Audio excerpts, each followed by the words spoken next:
परवा पोलीस प्रशासनाने आमची परवानगी नाकारली होती। मराठी अभ्यास केंद्राच्या माध्यमातून ते आंदोलन होतं आणि परवानगी नाकारली तरी देखील आम्ही आमच्या पद्धतीनं त्या ठिकाणी आमचे सर्व जे काही आयोजक होते त्यांनी ते आंदोलन यशस्वी केलेलं आहे। आणि या ठिकाणी या विभागामध्ये जो काही शांतता झोन आहे, सायलेंट झोन आहे, त्या माध्यमातून इथे अनेक अडचणी निर्माण होत आहेत। सामाजिक कार्य करणाऱ्या मुंबईमधील आणि मुंबईच्या आसपास त्या लोकांना खूप अडचणी निर्माण होत आहेत। मगाशीच मी ज्याप्रमाणे बोललो की सोमवार ते शुक्रवार या दिवसांमध्ये सकाळी 10 ते 6 या वेळेत आंदोलन करायचं, त्यानंतर शनिवारी आणि रविवारी आंदोलन करायचं नाही।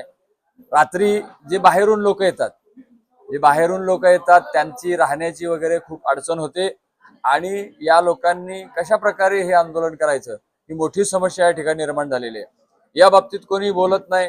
खऱ्या अर्थानं या बाबतीमध्ये बोलण्याची गरज आहे। अत्यंत सर्वसामान्य माणसं या ठिकाणी आंदोलन करीत असतात। अनेक दिवस बसूनही त्यांना त्या ठिकाणी न्याय मिळत नाही, त्यांच्या चर्चा घडत नाहीत।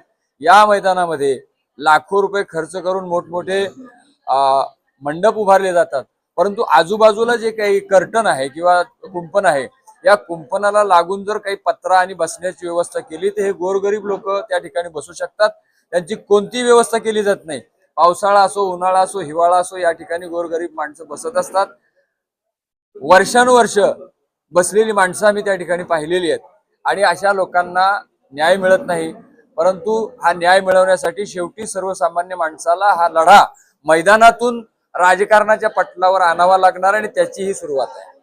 आज संयुक्त महाराष्ट्र आघाडीची आपण घोषणा केलेली आहे आणि काही उमेदवार 227 उमेदवार सुद्धा उभे करणार आहेत।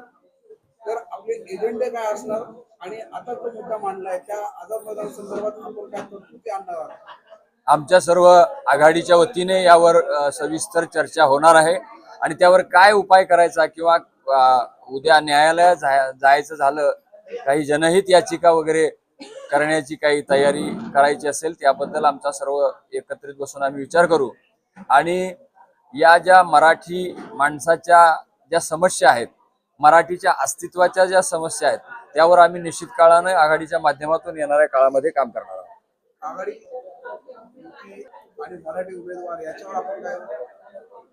मराठी उमेदवार हे सर्वसामान्य घरातून असावेत, जे पिढीजात राजकारण करणारी लोक आहेत, भांडवलशाह आहेत किंवा पक्षशाही करणारे लोक आहेत। अशा लोकांनी वर्षानुवर्ष 40 वर्ष 50 वर्ष एकच उमेदवार त्या ठिकाणी लढत असतो। घराणेशाही असते, भांडवलशाही असते।